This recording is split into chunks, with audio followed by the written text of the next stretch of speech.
नमो नमः।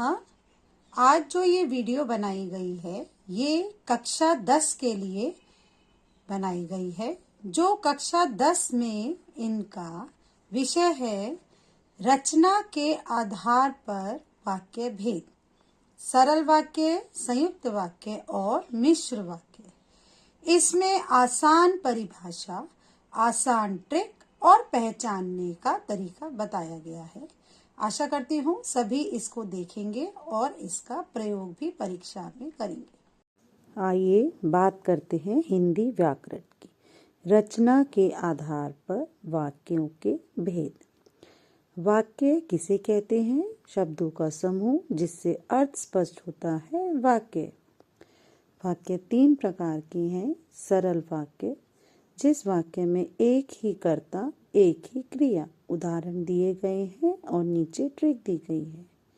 आगे देखिए संयुक्त वाक्य, जिस वाक्य में 2 या 2 से अधिक स्वतंत्र वाक्य आएंगे या लेकिन इस तरीके से संयुक्त शब्द होंगे।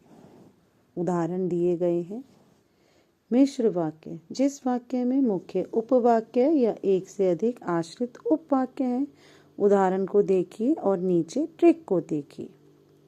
रचना के आधार पर वाक्य। सरल वाक्य 1, एक कर्ता एक क्रिया। उदाहरण राम पढ़ता है। तो ट्रिक क्या हो गई? 1 सरल। संयुक्त वाक्य ज्वाइन, 2 वाक्य जोड़ने वाला शब्द। ट्रिक क्या हो गया इसका? ज्वाइन जहां होगा वहां संयुक्त वाक्य। मिश्र वाक्य, एक मुख्य वाक्य दूसरा आश्रित वाक्य। ट्रिक क्या हुआ इसका? जहां डिपेंड होगा वह मिश्र वाक्य। शॉर्टकट देखिए, 1 सरल, ज्वाइन संयुक्त, डिपेंड मिश्र। तो ये शॉर्टकट है। अब इस तालिका को ध्यान से देखिए।